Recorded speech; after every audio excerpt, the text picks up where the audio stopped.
All right, guys. Tonight we're going to look at the second part of our chapter on learning. Last week we looked at classical conditioning.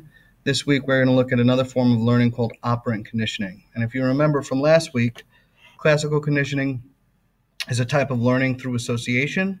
In operant conditioning, the learning is through consequence. So let's start looking at operant conditioning. So operant conditioning is a form of learning in which a response comes to be controlled by its consequences. The picture that you're looking at here is of Harvard psychologist B.F. Skinner, and he was one of the first to describe this type of learning in the late 1930s. Skinner was able to demonstrate that organisms tend to repeat those responses that are followed by favorable consequences. This fundamental principle is embodied in Skinner's concept of reinforcement. Reinforcement occurs when an event following a response increases an organism's tendency to make that response. In other words, a response is strengthened because it leads to rewarding consequences.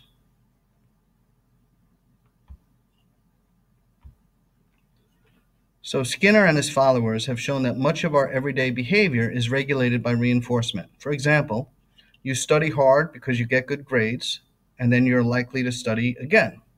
So the result of getting good grades that follows studying increases the likelihood to have you study next time. If you studied and studied and studied and kept failing, odds are eventually you would stop studying. But since studying is followed by a good consequence, a good grade, it tends to increase the likelihood of the behavior happening again. Here's another example. You tell jokes and your friends laugh with you, so you tell more jokes. The principle of reinforcement clearly governs complex aspects of human behavior. Paradoxically, this principle emerged out of Skinner's research on the behavior of rats and pigeons in exceptionally simple situations. So what I want to do now is take a look at some of that research that Skinner did. Excuse me. Like Pavlov, Skinner created a prototype experimental procedure that had been repeated with variations thousands of times. In this procedure, an animal, typically a rat or a pigeon, is placed in an operant chamber that has come to be known as a Skinner box. A Skinner box is a small enclosure in which an animal can make specific responses that is systematically recorded while the consequences of the response are controlled. In boxes designated for rats, the main response made available is pressing a small lever mounted on one sidewall. Typically, the experimenter manipulates whether positive consequences occur when the animal makes the designated response. The main positive consequence is usually the delivery of a small bit of food into a cup mounted in the chamber. A speaker and a signal light permit manipulation of visual and auditory stimuli. An electric grid allows the experimenter to deliver aversive consequences in the form of an electric shock. I'll show you a video of a rat in a Skinner box.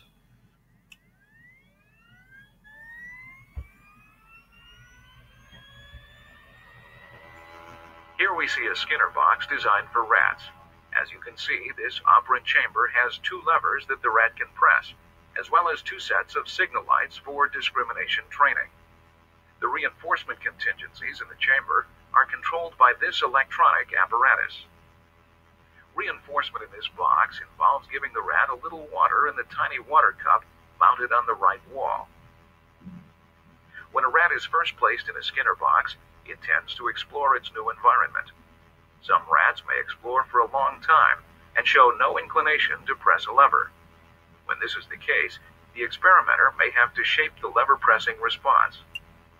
However, most rats spontaneously engage in lever pressing and eventually learn that this response is followed by reinforcement. As a result, their lever-pressing response is strengthened, and the rate of response gradually increases. When a strong, steady rate of response is established, as in this rat, the experimenter can manipulate various aspects of the reinforcement contingencies to study the principles that govern operant conditioning. Okay. So the key dependent variable in most research in operant conditioning is the subject's response rate over time. A rat's rate of lever pressing in the Skinner box is monitored continuously by a device known as a cumulative recorder. This device creates a graphic record of responding and reinforcement in a Skinner box as a function of time. The recorder works by the means of a roll of paper that moves at a steady rate underneath a movable pen. When the subject is not responding, the pen stays still and draws a slight horizontal line, reflecting the passage of time. Whenever the designated response occurs, the pen moves upward a notch, creating a step in the line. The pen's movement produces a graphic summary of the animal's responses over time. A series of rapid responses creates a series of short steps. The pen also makes a slash mark to record the delivery of each reinforcer. The results of operant conditioning studies are usually portrayed in graphs like the one shown here. In these graphs, the horizontal axis is used to mark the passage of time, while the vertical axis is used to plot the accumulation of responses. In interpreting these graphs, the key consideration is the slope of the line that represents the record of responding. To explore the relationship between the slope of the line and the response rate, I'm going to click on each of the boxed areas. So here, an increased response rate produces a progressively steeper slope. Here, a steady response rate produces a steep, stable slope. And here, a decreasing response rate produces a progressively flatter slope. Because the response record is cumulative, the line never goes down. It either goes up as more responses accumulate or flattens if the response rate slows to zero. So let's check your understanding of what we just talked about. Assume that the graph below were generated by a cumulative recorder. Click on the graph that shows the shape of a response line generated by a decreasing rate of response. So a decreasing rate of response, because the line is getting flatter, will look like that. A rapid, steady rate of response, and then an increasing rate of response.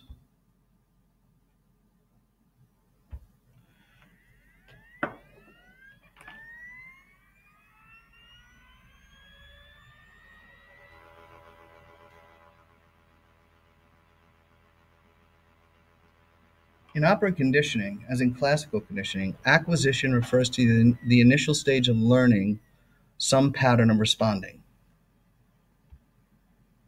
Operant conditioning is usually established through a gradual process called shaping, which involves the reinforcement of closer and closer approximations of a desired response.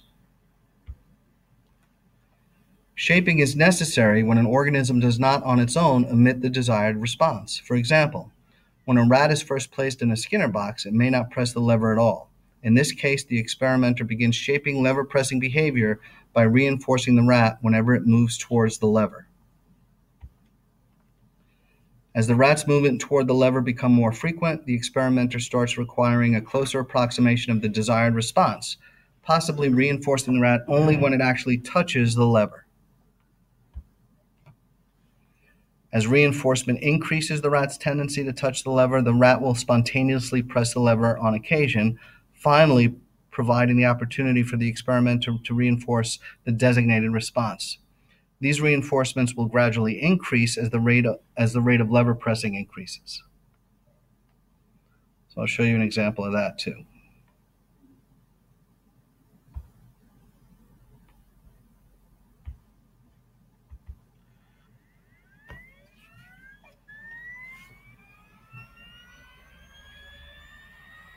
I'm going to use this switch to operate the magazine, to reinforce the pigeon for doing something, and you will, I trust, see this effect on the pigeon.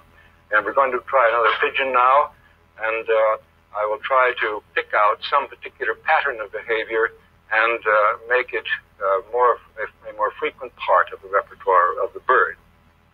Suppose I shape up the behavior of making a complete turn. What I do is simply as I did then, to wait for some part of that behavior. There's more of it, you see. You see the effect is instantaneous. I'm waiting for it to turn counterclockwise now. And then I reinforce that movement. And I wait for a more pronounced movement than that. It's got to be more than that.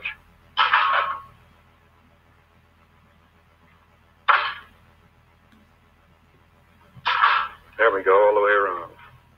Okay.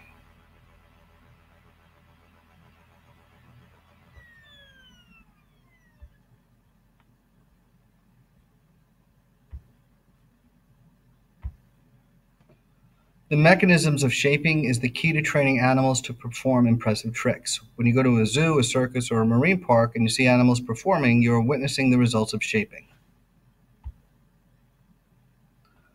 Keller and Marianne Breland, two psychologists influenced by Skinner, went into the business of shaping animals for advertising and entertainment purposes.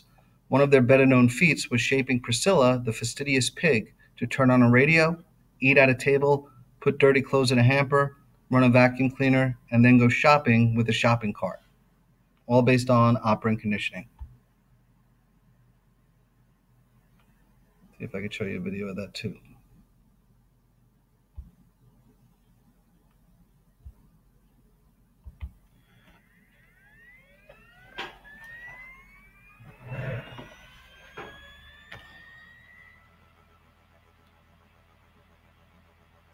There's Priscilla.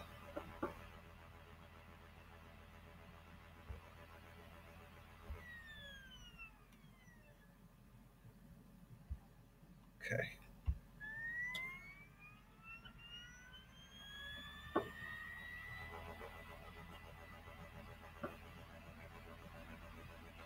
So another concept that we have to talk about is extinction. In operant conditioning, extinction refers to the gradual weakening and disappearance of a response tendency because the response is no longer followed by a reinforcer. Extinction begins whenever previously available reinforcement is stopped. In laboratory studies with rats, this usually means that the experimenter stops delivering the food when the rat presses the lever. When extinction process is begun, there is often a brief surge in the rat's recording, followed by a gradual decline in response rate until it approaches zero. The same effects are generally seen in the extinction of human behavior. A key issue in operant conditioning is how much resistance to extinction an organism will display when reinforcement is halted. That is, how long will an organism continue to make a response after delivery of the reinforcer has been terminated. The greater the resistance to extinction, the longer the responding will continue after the termination of reinforcement. In the graph shown here, the response shows low resistance to extinction. It tapers off very quickly after the researcher stops giving reinforcement for lever pressing. So if you click on it, I'll increase the resistance to extinction. That's what it looks like. Okay? So then we could lower it and raise it.